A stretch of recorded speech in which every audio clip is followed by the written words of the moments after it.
Perkenalkan, nama saya Agnes Seseran. Saya dari Prodi Pendidikan Fisika Universitas Nusa Cendana Kupang. Pada video kali ini saya akan menjelaskan tentang transformator. Oke, kita langsung saja pada pengertian transformator. Transformator adalah alat yang digunakan untuk mentransformasikan atau memindahkan arus dan tegangan. Transformator juga yaitu salah satu komponen atau alat yang sering dijumpai pada produk-produk elektronik, khususnya pada rangkaian power supply dan rangkaian output pada ampli tabung. Adapun prinsip kerja dari transformator yaitu dengan memanfaatkan induksi elektromagnetik, yaitu sesuai dengan hukum Faraday dan hukum Lorentz, di mana pada medan elektromagnetik jika arus bolak-balik atau AC mengalir pada komponen maka akan menghasilkan medan magnet dan disebut elektromagnetik. Elektron yang mengalir terus-menerus dalam arus AC menghasilkan aliran elektromagnetik. Elektromagnetik dan induksi elektromagnetik inilah yang menjadi fungsi dari trafo. Trafo adalah komponen atau alat yang bisa merubah tegangan dan besaran arus pada arus AC.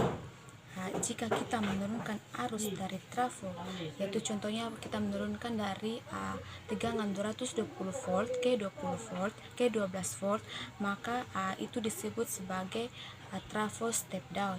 Sedangkan kita menaikkan arus dari contohnya 12 volt ke 220 volt, maka itu disebut sebagai trafo step up.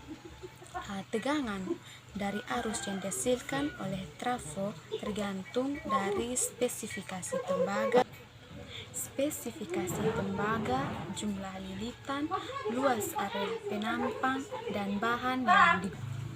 Selain itu juga prinsip kerja dari trafo yaitu dengan menggunakan dua lilitan kumparan kawat, yaitu kumparan primer dan kumparan sekunder. Pada kumparan ini dililitkan pada sebuah besi yang diberi nama inti besi. Kumpulan primer yang terus dialiri oleh arus AC menimbulkan medan magnet di sekitarnya. Kekuatan medan magnet ini dipengaruhi oleh seberapa besarnya arus listrik yang dialiri. Semakin besar arus listrik, maka semakin besar pula medan magnetnya. Begitupun sebaliknya, semakin kecil arus listrik, maka semakin kecil pula medan magnetnya. Sedangkan pada bagian inti besi juga, trafo biasanya berisi kumpulan lempeng-lempeng besi tipis yang terisolasi dan ditempel secara berlapis-lapis. Fungsinya yaitu untuk mempermudah jalannya medan magnet yang ditimbulkan oleh arus listrik. Adapun fungsi dari trafo dalam kehidupan sehari-hari yaitu yang pertama pada rangkaian kontrol itu digunakan pada charger, komputer, dan alat elektronik lainnya. Yang kedua yaitu pada rangkaian pengatur frekuensi, yaitu khususnya pada pengaturan frekuensi radio. Yang ketiga yaitu pada distribusi dan transmisi listrik. Oke teman-teman, sekian penjelasan tentang trafo. Semoga bermanfaat. Sampai jumpa.